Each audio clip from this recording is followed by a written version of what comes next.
Doing Time with Deputy Mike.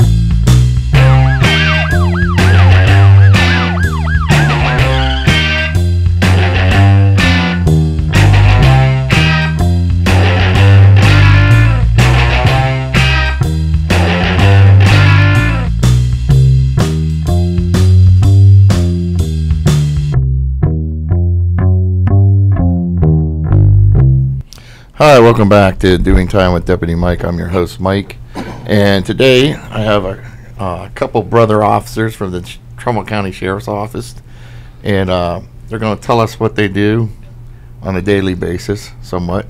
So, without further ado, let's move on to roll call.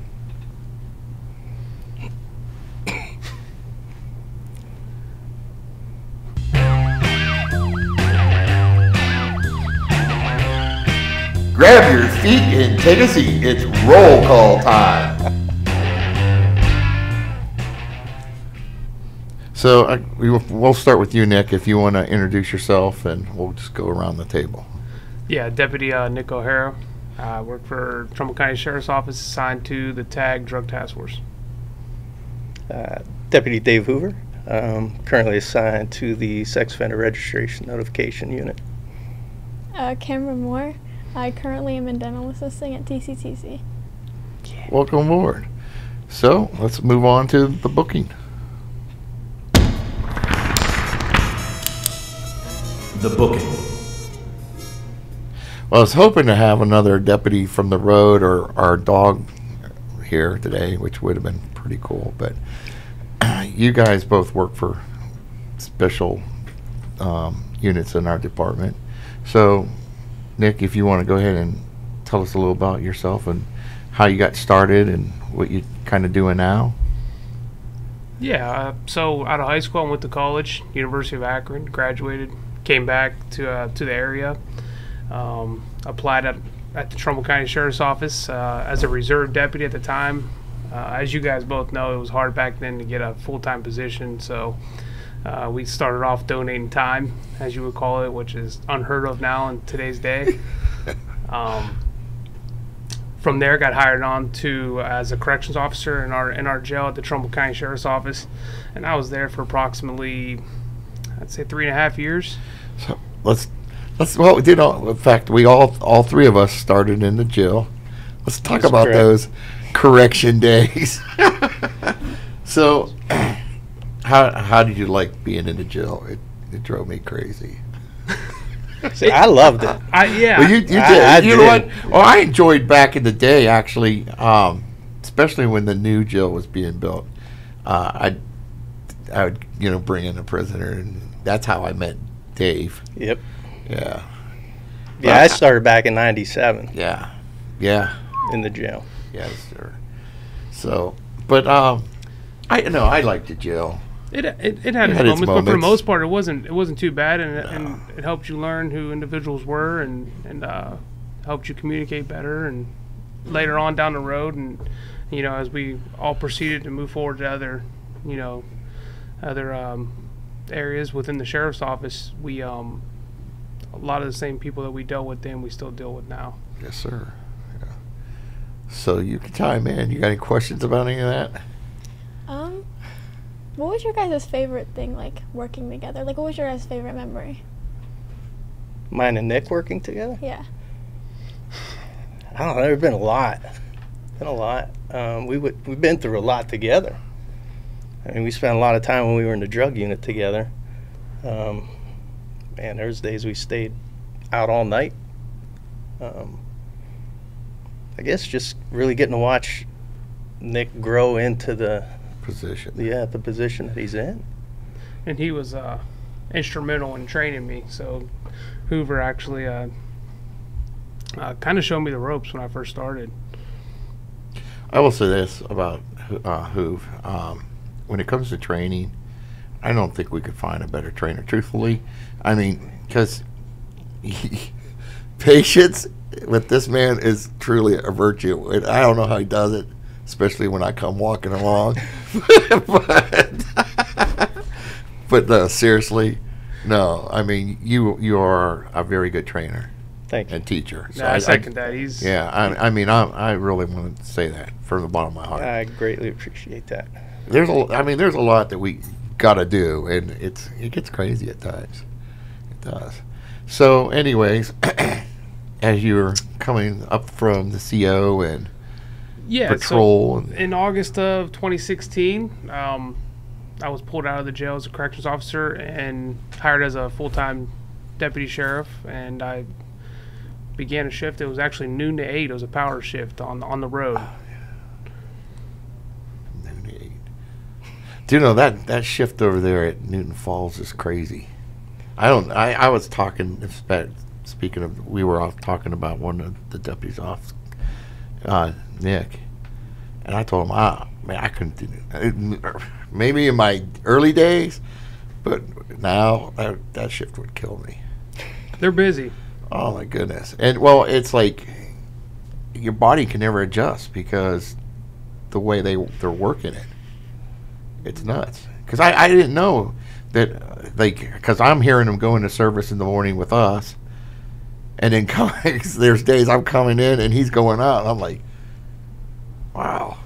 Yeah. Yeah, so that's... Getting to our age nowadays, our bodies don't recover like they used to. Your body's a lot better shape than my body is, but no, they don't. They don't. And I got quite a few years on you. Not many. No, well, yeah. But anyways, showing my age here. So, well, what do you think? I mean, well, you're in dentistry. Yeah. What do you think? Have you ever got any interest in law enforcement or what they do or what we do? Growing up, I've always wanted to be a police officer, but I mean, I guess plans changed when I came to TCTC. It's just like the whole idea of going to get people just kind of sounds exciting to me. By the time you leave, you're going to want to be a cop again. Yeah. God I think the bless suits you. are kind of cool too. I actually wanted to start out, I wanted to be a fireman, Really? and then ended up taking the corrections class. Why'd you and change your mind? I don't know. I really don't know. It was a teacher for me. Was it? Yeah. Yeah. I'm How'd not you sure. get from a teacher to law enforcement? So that's what I had. I had law enforcement and teaching narrowed down when I went to college. I actually started, your general classes, and I ended up taking an intro to criminal justice class. And the rest is history. I switched my major, and that was it. Why don't you explain what TAG stands for and what you guys actually kind of do, if you can? Yeah, so it's been switched actually a couple times when it was originated in Deputy Hoover when he was part of it prior to me even arriving there. It was the Trumbull Ashtabula Geauga Drug Task Force, which consisted of members from Trumbull County, Geauga County, and Ashtabula County. And through the years, for whatever reasons, back then it's kind of slowly separated, I guess you could say. They broke off. And broke Yeah. off. Their own And, thing. yeah, and we still work well with all those individuals. If we have a case that goes over county line, we do work very well with those guys. But everyone's kind of doing their own thing now, and now it's called Trumbull Action Group Drug Task Force. See, I knew we separated, but I didn't really know what we were called anymore.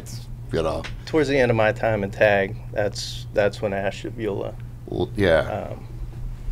went Yeah. and did their own thing. thing. Ashtabula. And a great group of guys that, we still, like I said, we still work with them, not as often as we used to, but if we have something that crosses over the line, or if we need assistance, and vice versa, we have that great communication with them. So Great. And that was one thing. We would, one day we'd come into work and they'd be like, okay, we got to head up to Ashtabula. And we'd end up working in Ashtabula all day. That's a big area. Yeah. And that's Especially when you have no it's clue bad. what's It's bad. up Well, there. yeah, and it's bad with drugs. Yeah. I mean, a lot of farmland, a lot of happy farmers. What else can you say? But no, seriously though, but and the nice thing is going through and training and this and that, and you make connections, and all over the place. You end up in school. Like, I got friends down in Athens. I've came up, and some of them I still keep it. You stay in contact with, which is nice having somebody around the state comes in handy a lot of times, actually, information-wise. And Most definitely. yes. So, what's one of your favorite things that you do right now? I mean, that you look forward to? Ah, it's tough. That's a tough one. Retirement. That too. Oh, okay, Dave. Mine is the, I'm also the firearms instructor at the county. I really enjoy that. People coming out, hanging out, I used to doing their like- thing, and I used to enjoy then that trying too. to help people out Yeah. with. Used to. I will say I do enjoy that as well. And we're going a different route. And it's learning some new things currently under Hoover and Deputy Daly and Deputy Kasecker. Them three are kind of taking charge, and it's been fun. Shooting's actually changed quite a bit, especially from when I started. I mean, when you went to the range, you were there. Well, you are there all day because you're teaching. Right. But I mean, you were there all day with all the barricades and this and that, and then they brought out the night shoot. Oh yeah. And then the different ways to do the night shoot. I don't know. Do you remember when they went to the welding helmets? Yeah, that was terrible because you couldn't see nothing. Absolutely nothing. Yeah, but I did like when you had to hang out till dark, and then they brought in a cruiser or something and hit the lights. Because when you got those lights bouncing around off of everything, and the targets start looking like they are kind of moving, and I kind of wish we still did stuff like that. To be truthful with you, It's in the works. it's in the works. Yeah. But so you started off in corrections. Yep. In 2001, I was pulled out into the civil division.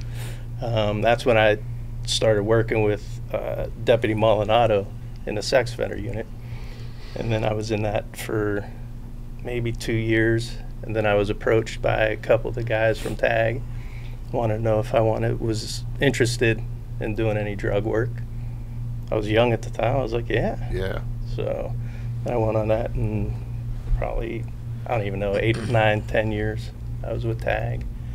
Then I just went and started back in the sex offender unit since 2016.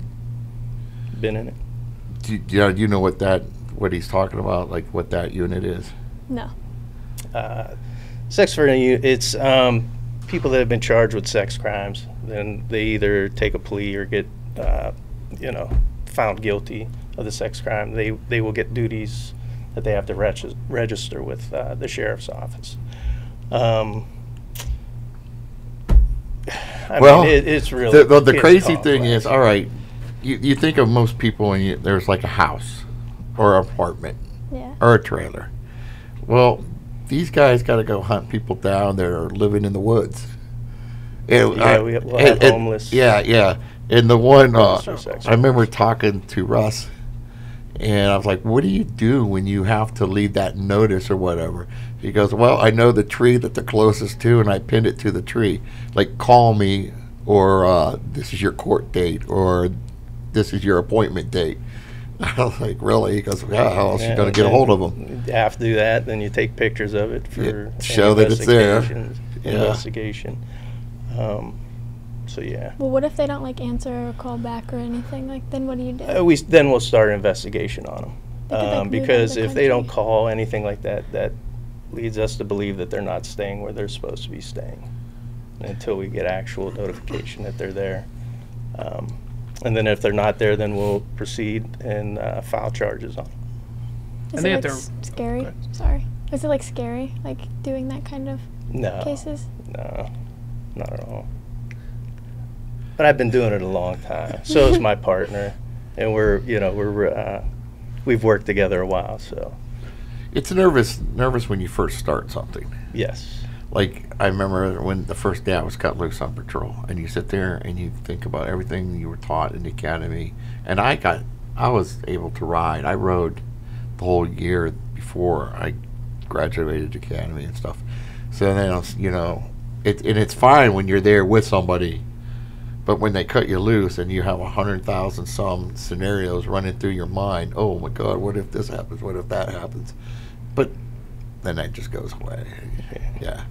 Just like anything else. Yes. How does it like, how do you like focus on everything that you learned if you're like thinking about all the other scenarios that could have happened? Like if you're put in a situation where you're scared, how do you remember everything you learned in that situation? I could tell the, and I told you this story, which I had a guy gun to gun, and it was funny because everything else just kind of leaves your mind, and it seems like time totally slowed down. It was weird. I mean, I can't really. It was like just Tim and I. That was the only thing existing on the plane because my whole concentration, of course, was me communicating to him and him communicating back and what he was going to do and what was I going to do. But a lot of it has to do with training. Training kicks in. Training. It really does. It'll turn into like a muscle memory. Yeah. Training, you can never. Training, you can never get enough training. Mm-hmm. And that's the one thing sometimes we do lack, is because there's so much. I mean, it's a huge department. Because we have like, how many different things do we have? We got the road. You have civil. And then it breaks down into all these other like units, like resource officer. Yeah. Sex offenders. Sex offenders. Boat patrol. Scuba diving. Now we have drones. Our entry teams. Yeah, there's a lot going on at the sheriff's office. Yeah. Oh, and we got a guy that works skills, so he patrols, pulling over semis and stuff all day long, weighing and all that stuff. Gosh, what else? There's a lot. Our regular detective division. I forgot our. I can't say enough for them. Our detectives, and then then you have your rank. You go into rank because you have your sergeants working where their areas. Then you go into the lieutenants and the majors and the captains. So I mean, you got a lot. How big is our department, would you say? I don't even know how many guys. I don't even know half the people. We have 72 deputies, 72 or 74 deputies. That's not counting admin. That's just on the deputy side of things. We have a whole nother side of the sheriff's office, which is the corrections officers and they're inside. Inside the jails too. So Interesting. Which and you talk to a lot of cops, they don't want to do the corrections. Corrections is scary because it's one thing to go catch a bad guy, but it's another to be locked down with a bunch of bad guys. I mean, it's you and gosh, I don't even know how many people are in those pods anymore. Those pods. Well, before when they 30 to 40. 30 Yeah, some, 30. yeah.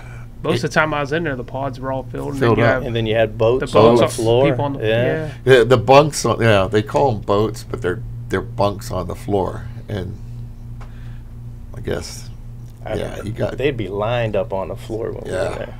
Yeah, you're stepping over people laying on the floor.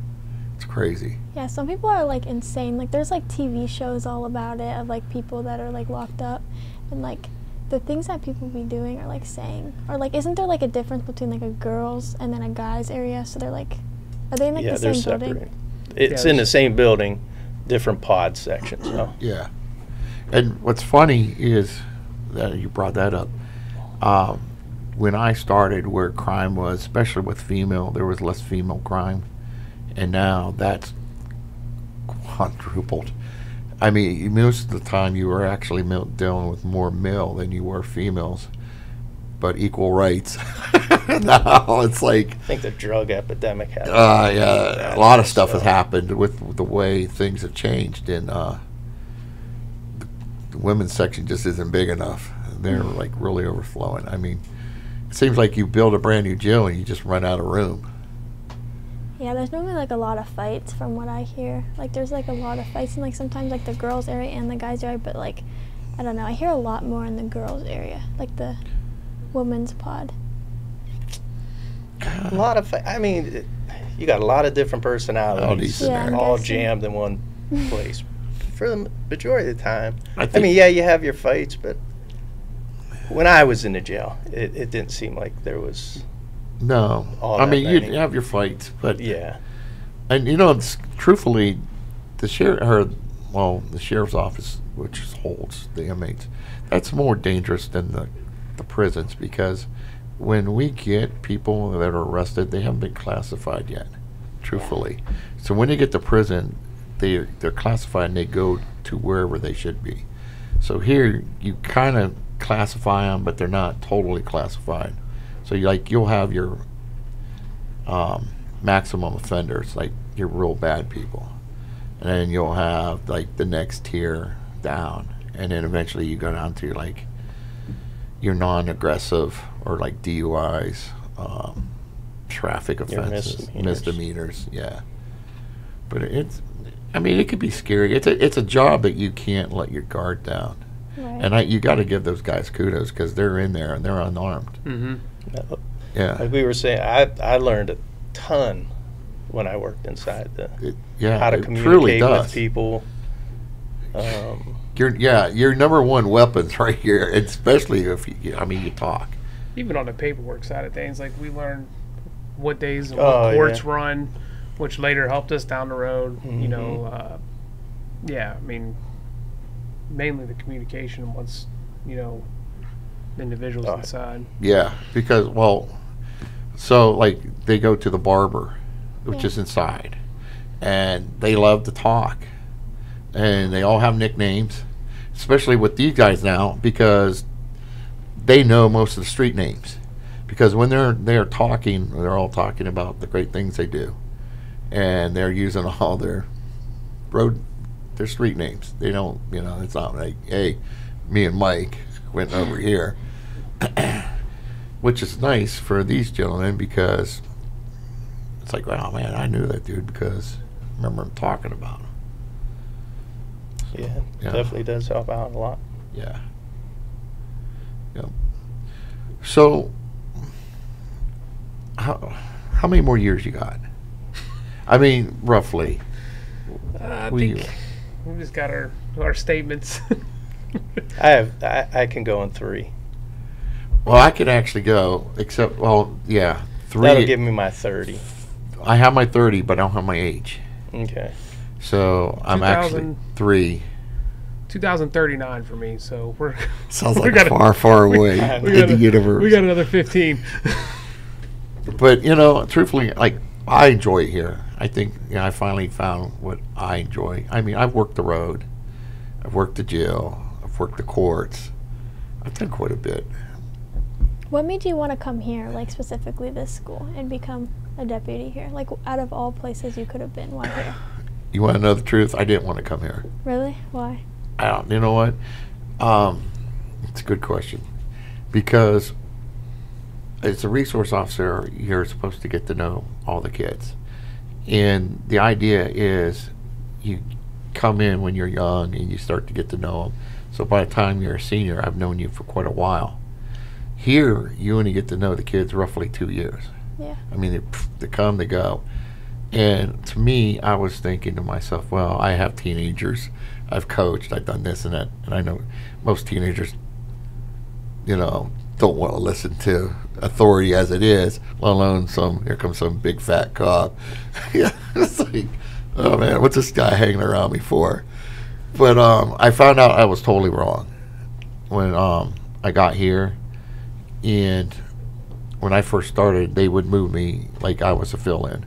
So, like, if somebody was gone from one of the schools, and I was actually over in Bristol for a week and a half, and I came back, and I know that we have a lot of students, but you roughly see like all the same students. Well, this student came up to me that I'd never seen in my life, and he's like, "Are you okay?" I'm like, "Yeah." He's like, "You were gone." I'm like, "Yeah." And he's like, "Are you sure you're okay?" I'm like, "Yeah, I'm fine." He goes, "You were gone for a week and a half." I mean, he literally knew, and I'm like, I'm good." He goes, "Are you sure you're feeling okay? Because I was worried about you." And it was this conversation that I realized, wow, I was wrong. I was totally wrong about the whole view on everything. And now if you ask me, there's no other place I'd want to be. I actually really wanted to go out to Badger. Really? Yeah. But this is my house, my home, and this is what I enjoy it. Even though we got most of the reports than anybody else, but yeah, but no, seriously, I couldn't see me being in any other school. And then when I got here, I was looking ways to connect with the students. So then I started the game night thing. And then after that, I was like, I got to find another avenue, maybe some other way that I could connect with students to show them that we're people too. I'm a father, I'm a coach, I'm a lot more. A lot of times people see us and all they see is like this. They don't even see our faces half the time. All they see is just that badge. And a lot of kids, oh, hey cops, hey cops, hey cops. Yeah. So I came actually wandering this class, and I heard that his class prior, actually one of the Bigfoot people were actually like here filming, and somehow they hooked up and they actually took all the kids from here and they helped produce that show while they were in the area. So they helped film it and everything. Are you a big into guy? Bigfoot guy, or is it ghosts? I'm ghost. Okay, I knew it was something. Yeah, I'm a ghost hunter. I'm big in. Well, you know why? Because I have questions. You see stuff. I mean, all right. In our we're taught if you can't touch it, whatever, that it doesn't exist. But then when you're out there many years working the road or what, you start seeing weird things. Things that like I can't explain what I saw. It's like, so there I have questions, which drives me to I want to know more. So that's how I got into ghosts.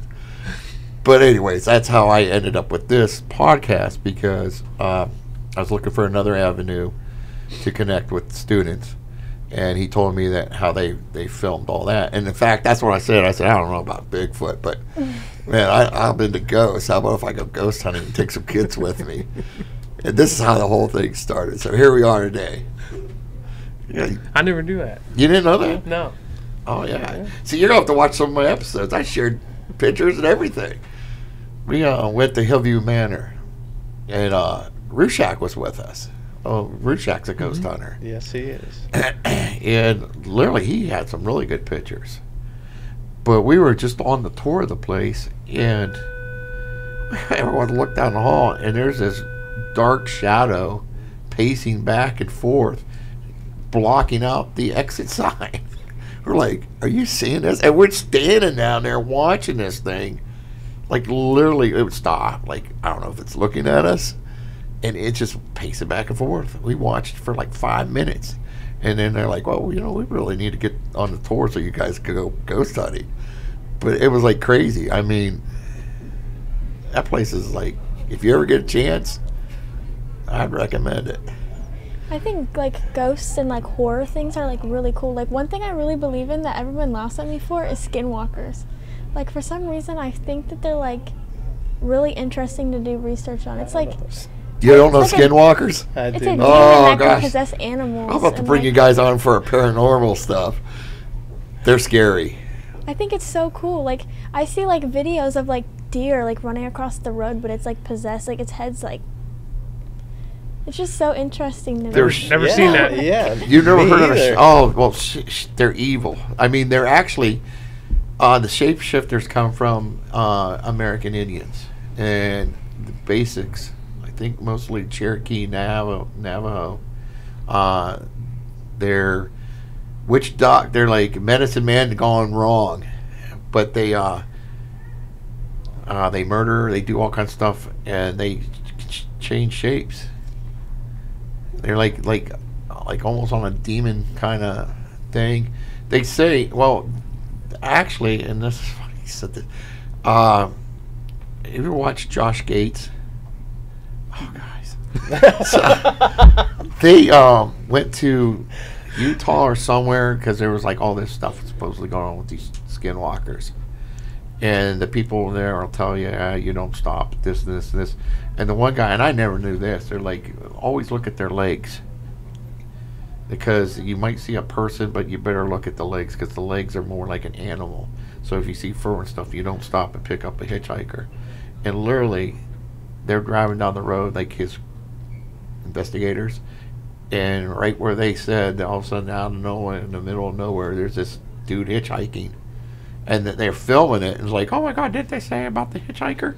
Well, then they viewed it, and the dude had weird legs. The legs weren't human legs, and they were furry, and it looked like, you know, like those goat things? You know what I'm talking about? Like those little goat things that walk around? Mm-hmm. That's what the legs looked like, except it was like 6 foot tall. And they turned around. Now the crazy thing is there was snow everywhere. So they stopped because they're like, oh, we'll just do another pass, see what this dude's doing. And he was gone. I mean, literally, he was gone. He was in, and there was no tracks. Sometimes they can like possess like your dogs or like cats, and like you can like there's like videos all over the place about it. Like any animal you can think of, like a moose, and it's their just intent like, though is like your soul. Yeah, it's like how demons can like possess a person. Yeah. It's like the same thing, but it can possess Seems an pretty animal. intense. They are. I know. Imagine working. I got enough going on. Imagine working out west. I don't know if I want to encounter. No, because they like legitimately like law enforcement. They're dealing with this stuff. I mean, think about this. You get a lot of calls for paranormal out that way. I think it's so cool. Like they can trick you into thinking like, oh, you're just like if you let your dog outside or something and it comes back and it's like acting weird, it'll try to convince you that it's your dog so you can let it into your home, and then it possesses anything around it. I think it's so interesting, like ghosts and like. It's crazy. Any cases like that around here? No. Thank God, we don't. I don't think our Indian culture's that big, at least not that I know of. But yeah. So now, as you ever see a hitchhiker, just look at the legs. Like, oh, dude, Gear told me about this. Keep going. Wait, those are furry legs. We're out. Well, that's like, do you ever see that one video where this officer, I don't know, got called to a disturbance in a cemetery? I've shared this one. Is it the one with the two guys and then there was a scream? And the guy goes right, like, no, I'm not doing this. Yes. I mean, that could happen to us. I mean, have you guys ever got a weird call you had to deal with? I've had two. I had two calls. I got one to a nursing home, and there was nothing there. But it's funny because they tried barricading the elevators. Like, what do you do with this? I can come out down to the other. And then another one, which was freaky. You remember the girl that was killed up in Cortland? She was walking the street and got hit by the cruiser because she was high and he was responding to a call. I remember that one back in the 90s, late 90s. Yeah, I don't remember that one. Anyways, I have actually dealt with her a couple times. She was roughly 16 years old. She was high. One of the Cortland officers were responding to a call, and she was going on to get her munchies on over at Lawson's there. Not the newer one, but the original one, and she just stepped out in front of them. But anyways, actually this was our 2004 layoff. So I went out. I was working in Hartford and Vernon, and I saw because I was reading the reports, and I already dealt actually with her father myself once, phone harassment. So I see that we were there again the night before. Like, we had been over there like 4 or 5 times. And sure enough, I left the office. Within 10 minutes, I got called to respond. And I already knew that they were, like, had a tracer on him and blah, blah, blah. And, I mean, what else you going to do? So I respond to his residence. I get there, and he's actually standing down by the road. And he knew me, and he's like, I want you to come in here and listen to this. And he was shook up. And I was like, all right, just, calm down. And I said, tell me what's going on. And he's going, well, I don't know how they're pranking this and this and this and this. So we go in there, and he's telling me that he's still getting phone calls and this and that, and he has them on his recorder.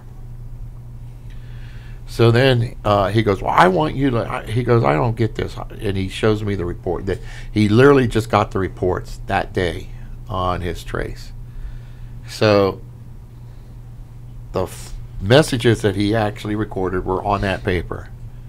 And I'm reading it, and it shows that a call did come in from an unknown location, which I've never seen before. It's like, well, you mean an unknown location? Like the location doesn't even exist. They can see that something called his phone. Can't explain where or why or where it came from. I've never seen a report like it. 4 times. So he goes, well, here's the message. He goes, do you remember? And I knew his daughter. I knew what her voice was. So I'm listening, and it was the weirdest poltergeist kind of thing with the TV. If you remember, like, mommy, all that coming out. Right. Well, it was staticky, and her voice comes like, it was weird. I can't explain. It's not like you and I sitting there talking together. It just kind of comes through the static, and the message actually was this: Daddy, Daddy, Daddy, I want you to know I'm sorry and I love you. And that was the message.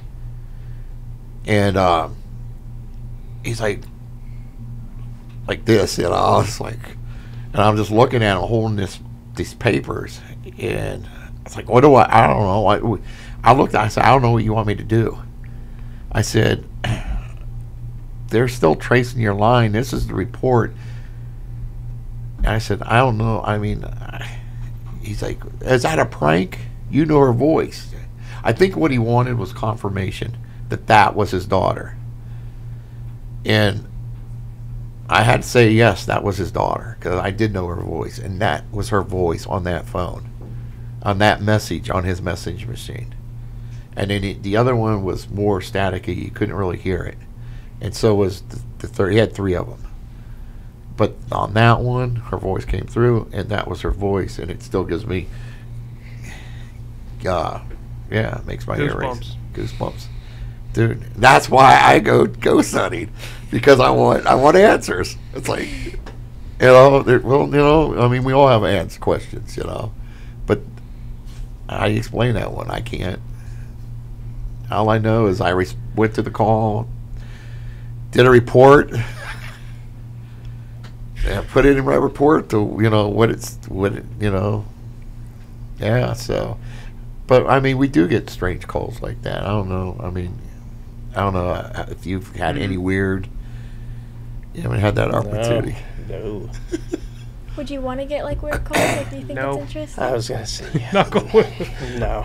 We don't. No, not at all. No. So, I don't know. I mean, especially midnights, if you stay on midnights long enough, you'll start seeing stuff, and you don't say nothing about it. You don't. I mean, his name was, I don't know if you remember him, Mark Stahl. He was with Fowler for a while. But, like Warner Road was our little spot to pull over, blah, blah, blah. And it was a nice starry night. We were smoked. So we're out there smoking, talking,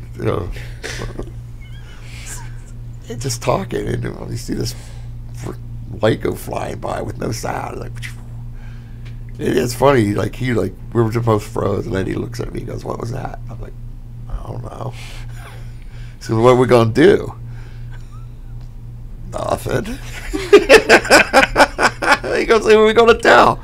I'm like, I flicked my cigarette out. I'm like, nobody. Let's get in the car. He goes, where are we going? I said, somewhere else. It's like, what do you want me to say? It's like, dude, I was like, it is what it is. I saw it. He saw it. Don't know what it was. Couldn't tell you. Just crazy. Can definitely say nothing like that ever happened to me. Yeah, I guess you guys got to go out on midnight to just hang out in the north end of the county. I don't know. Or be more open-minded to Open it. to mine. Well, that's like that was actually like when all those crazy UFO sightings were going on. Actually, when everybody was chasing UFOs. You know about that, right? I mean, I heard kind of like a little bit about it. Like I've seen like videos and like stuff on like social media about it, but like I didn't really know much about it. Like people said all over the world that there was like aliens coming into here, I don't know and like an about that. UFO was coming in. It's like, You didn't hear about any of that? oh yeah, but I don't know. You know, I don't know. I remember Danny Faustino, like before we dispatched through 911, and I'd go up there. This is when I worked at Fowler still. So it was Cindy, well now, you know, Cindy Orsula now. She was just dispatching. Danny was the road. We're all up there just drinking coffee, and this is when Quaker State had both bars that were like the one bar had 3 bars in it, and then the regular Quaker State. And they would put that big spotlight on every weekend with the 3. And of course, once that spotlight went on and it was cloudy, the alien calls started coming in. Oh, we're being a bit. No, that's a spotlight. You know. So we're up there, and this was about the UFO time. And the calls started flooding in about this UFO.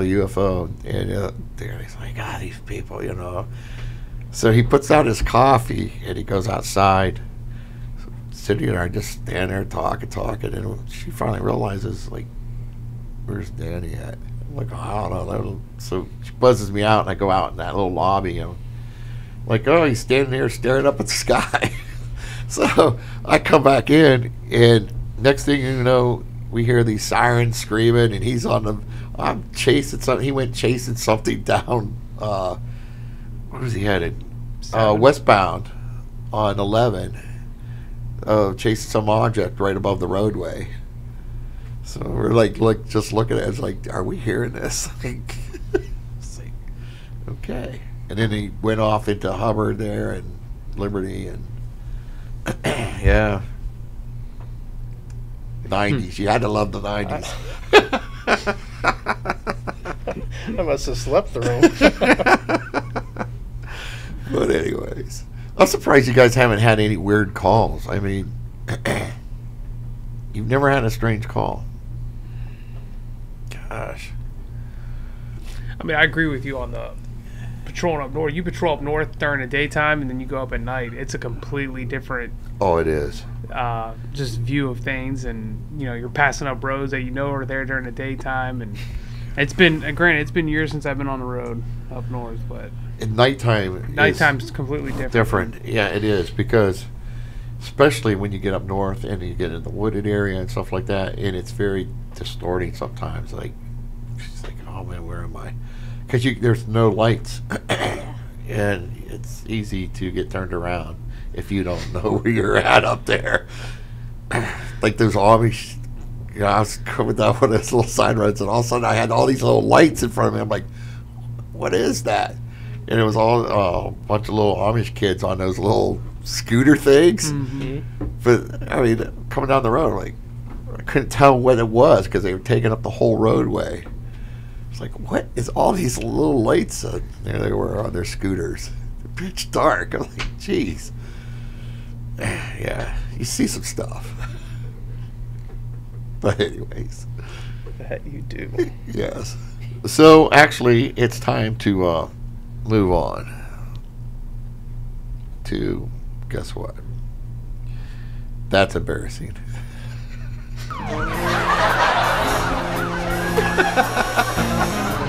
See, That's embarrassing. I just actually told like an embarrassing story. Like people would like say he's crazy, but come on, you guys got tell us about your entry the first time. On a search warrant. Yeah, your little search warrant thing. Oh. That was a good story. It's more funny. That's Yes. That's all Yeah, this is. it It's was- a funny moment. You got one? No. Oh, you're killing me. All right. So, you know, once the case was done, we were at TAG, then we'd get a search warrant for the house. So basically what we would do, we would get our guys together, and then we'd hit the door, and then we'd go in. Usually when you went in, you had a position you had to get to, and then you did your thing. This was my first one, Mike. So to say I was nervous is an understatement. So Very nervous. Prior to this, Dave said, "I got you." He may have had me too much. So I'm the first one through the door. Door opens up. I go in and I get my position. I'm out of corner of my eye looking for Nick. I'm not seeing him. I'm like, Nick, where you at? So I come up. I'm behind him. He can't see me though. And I You're in his back pocket. I think I may have came up underneath his armpit and said, "I'm right here, Hoove." It startled me. I was like, Whispered in his ear, "I'm right here." Who thought he had ghosts going on? What was that, a demon? What is that? Then he yelled, "Nick, get off me!" like he was literally Right on top of right you. on top of me. That's a We good. laughed that's a good so story. hard. When Yeah, we got not really back embarrassing, but outside. it was. No, that's a good You know. story. That's a good. That's what this is all about. Yeah, It's yeah. a funny story. And That's again, all. I think we mentioned it earlier. You know, when you start something new, you're nervous, right? So. Yep. And in time and training and experience, you know, you kind of Here's a good thing. gets a You know, little easier. Yes. Now that you told that story, and I know we're in the funny little thing, but when you guys are coming in, explain like how like The 'cause process? Yeah, the process, because a lot of people don't, you Yeah. know. Certain people have different jobs as you're, coming up to the house. You got a ram, you got a pry, you got a cover guy, you have Shield. the shield man, and then you have the team behind them. That so everybody has a spot, and they kind of know where they go from there. Truthfully, I think the first guy in would be the scary part, because you don't know what's on the other side of that door waiting for you, and you're the first one to see it. Right. You're going to take the blunt of things if things go south. That's what you got the shield for too. I mean, Yeah. I think any part of being on it is kind of can be scary because Scary. you know you hit a door and it may take you pull some people out. You're now out. Now the guy that's number 5 or 6 is now the number 1 guy. So that's why you got to know the positions Training. when you're on the team. Yes. Train. All right, come on. You got to have a funny story. Well, they're not really that long, but one time I was hanging out with my friend, and we were just like walking the streets of Girard on like a summer night. So it was like really warm and it was like dark, and we were just like running back and forth through people's backyards just for the fun of it. And it was like pitch black. There was no street lights around the time we were running around.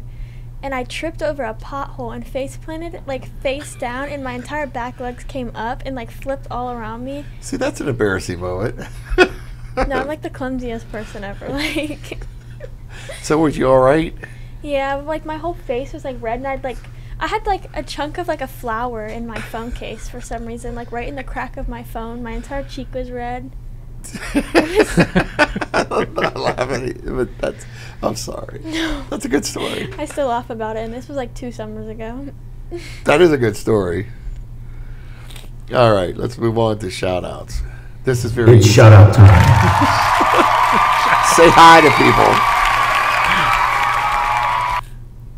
people. Whoever you want. You can say hi to as many people as you want. Everyone thinks you're limited to one person.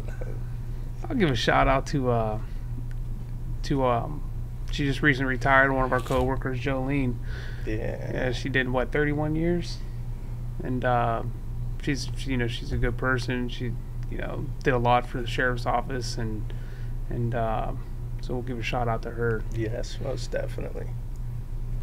Or JoJo. Mike, I got another embarrassing moment. All right, Let's go back to All right, we're going to step back to an embarrassing moment. So this was actually embarrassing and funny too. We're you remember Dario? He was when he Oh, was yeah. with us, he was in pursuit of somebody down by the Mahoning River. Once you say Dario, it's yeah. Yeah, he was down by the Mahoning River. He was in pursuit on foot with somebody, and we all happened to be in the area right by the Summit Street Bridge right there. I remember this. There's a little walkway that goes down to the river, and it was kind of like this time of year, so it's still wet, but it was, happened to be a nice day. A little bit of snow were kind of still on the ground at that day, and so we pull up, and I'm not going to mention the other officer's name. He's a friend of ours, but he falls, and as I'm approaching him, I see it, I'm laughing at him as he's falling. Right, as soon as I get next to him, I fall. And I slide down this. You slid down the whole hill? Slid down this whole embankment. And now, we're both covered in mud. We're soaking wet. It was embarrassing, but it was a pretty funny story at the time. And are you that other everybody person? else was. It was not me. No, was it you? No, he's not here, so we're not going to consent to that. That's pretty good. You better shout out though to your wife. Yeah. Shout out to my kids. Yeah. David and Haley. There you go. Yeah, my wife Taryn, she puts up with a lot. Anyone who put up with me. Oh, can we just pick like anyone? Yeah. Doesn't really matter. It's whoever you want to say hi to. Shout out to my best friend Olivia. She's actually in math class right now. That's Olivia with an A, by the way, everybody. Olivia with an A. She couldn't be here today. Yeah, she couldn't be here today. Sad, but that is actually. She was all. She was all so excited excited. about it. Mike, you got a shout out? I shout out all the time. I actually shout out to the Hot Spot again. They always take care of me during the game night, giving us free popcorn and stuff. Shout out to my family. Shout out to you guys. Thank you for coming on too. Thanks for having us. Shout out to Ray. Somebody has to work. So leave Ray alone. He knows I love him. It's my ramen noodles. So, all right, things to know before we go. Do you guys know anything going on, like church events or anything? Any bake sales, anything? I know they're having a gun raffle for the Anders family. One of our corrections officers had just. How did someone get in touch with that? Do you know? I do believe Dina. Yeah, Detective Dina. All right, all right. Or Deputy Verboski. Okay. So yes, we lost an officer. So this is help raising money for his family. Correct. Yes. Yeah. So if anybody would like to do that, just get a hold of Trumbull County Sheriff's Office and you get a hold of one of those individuals. Of an adult, correct? Yeah. Yeah. Adult. 18 18 or older. 21. Yeah. Yes. Anything else you guys know? You know of anything? No. You got? What about your class? Anything going on in your class? Well, coming up we have like the sophomore day and then like sophomore recognition day, which is like next Thursday or Friday. I think it's next Thursday. Next Thursday. All the sophomores that like are getting accepted for next year are coming in, like especially for their classes. Like there's a lot of like dental kids that are coming in next year, so we're having like a recognition day for them. And then there's something else on Friday, but I think that's senior capstone. Now, how about competition? Have you guys done any competition? We just got done with like a lot of the people went to like HOSA for like HOSA skills, but that was in like Toledo or something. All right. How do we do there? Do you know? I haven't. So what do you guys do? Yet. Like see who cleans the teeth the best? I mean, that sounds silly, but I don't really know much about it because I haven't got to go yet. You'll go next year. Well, she just kind of picks like random people. Like there's some people in my class who just got back from a HOSA meeting. Okay. But like a HOSA thing, but there, like when you do go, you get to pick a skill in like whatever category you're in. Like in dental, you get to pick a skill like you're the best at. Like there's like impressions, there's stone models, there's like basic setup, like how to set it up and everything. Like you basically just pick like a skill and you show it off to judges and then you compete. Doing the impressions was pretty interesting. I just had to have one done on my teeth and that was interesting. I just got to do it on a patient, like not really a patient, but like we originally did it on like these like little things like typodonts they're like little like models of a teeth. Then we moved to a mannequin so we can practice like moving the cheeks and the lips out of the way. And then we actually got to pick a patient that like a friend of ours we got to bring in, and we got to take actual impressions on them, and then we like turned it into stone models and filled them, and then after that you get to do it on your partner again, and you get to make bleach trays. That's cool. Yeah. It's very interesting. All right. Well, without further ado, thank you everybody for tuning in and listening. Hit those like buttons for me. And we'll see you next time. Thank you.